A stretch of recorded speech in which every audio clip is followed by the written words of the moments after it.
បន្ទាប់ពីបានឃើញវីដេអូនេះហើយខ្ញុំជឿថាបងប្អូនទាំងអស់គ្នាក៏គិតដូចខ្ញុំអញ្ចឹងដែរក្នុងមួយចំណោមតកូលអឹមរបស់ BMW ទាំងអស់ខ្ញុំឆ្លាញ់ M5 ជំនាន់នេះខ្លាំងជាងគេហ្មងនេះគឺជា BMW E60 M5 ដែលផលិតតែត្រឹមឆ្នាំ2005ដល់2010តែប៉ុណ្ណោះឡាននេះភ្ជាប់មកជាមួយនឹងម៉ាស៊ីនដែលលឺសលេងស្តៀងទៅនឹងឡាន Formula 1 អញ្ចឹងបងប្អូនអើយ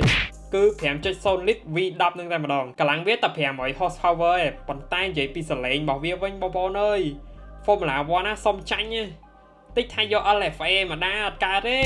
ឡាននេះពី0ទៅ100 km ក្នុង1ម៉ោងប្រើពេលតែ 4.1 second តែប៉ុណ្ណោះសម្រាប់2010បងប្អូនគឺលឿនណាស់ហើយបើ top speed របស់វាជន់បានកុងទ័រ300ឯណាណោះបងប្អូនអើយលឿនមែនតើឡាននេះមកជាមួយនឹងប្រអប់លេខអូតូក៏មានដែលយើងហៅថា SMG ចំនួនទី3ហើយប្រអប់លេខដៃក៏មានដែរតែមានតែនៅទីផ្សារអាមេរិកតែមួយមុខគត់ធ្វើឲ្យឡានហ្នឹងកម្រ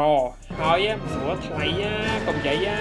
ចំណុចដែលអស្ចារ្យរបស់ឡានហ្នឹងគឺម៉ាស៊ីន10របស់វានឹងតែម្ដងគឺជាម៉ាស៊ីនមួយដែលមានសលេងដូចឡាន Formula 1 អញ្ចឹងបងប្អូនហើយរហូតបានទៅដល់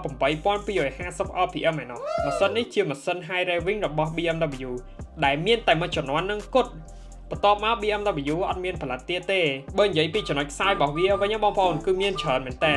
ដោយសារតែមានតែមួយចំនួននឹងហើយទើបធ្វើឲ្យម៉ាស៊ីននេះវាមិនសូវជា reliable ខ្លាំងប៉ុន្មានទេណាមួយវាជាម៉ាស៊ីន High Revving ទៀតដូច្នេះម៉ាស៊ីនហ្នឹងវាអាសាខូចជាងគេគឺអា rod bearing ហ្នឹងតែម្ដងអាកងកោងបន្តិចហ្នឹងវាសឹកព្រោះវារោលឿនពេកដល់ពេលអញ្ចឹងត្រូវទៀមទាឲ្យ maintenance រហូតឡានហ្នឹងវាផលិតតែមួយចំនួនទេដល់ពេលអញ្ចឹងទៅអាភាព reliability របស់វាមិនសូវខ្ពស់ប្រហែលទេអញ្ចឹងឲ្យទៀមទាឲ្យមនុស្សដែលជិះហ្នឹងគឺត្រូវតែ maintenance វាខ្លាំងមែនតើបើសិនជាបងប្អូនមានលុយទិញជិះបងប្អូនក៏ត្រូវត្រៀមលុយសម្រាប់ maintenance ឡាននេះដែរ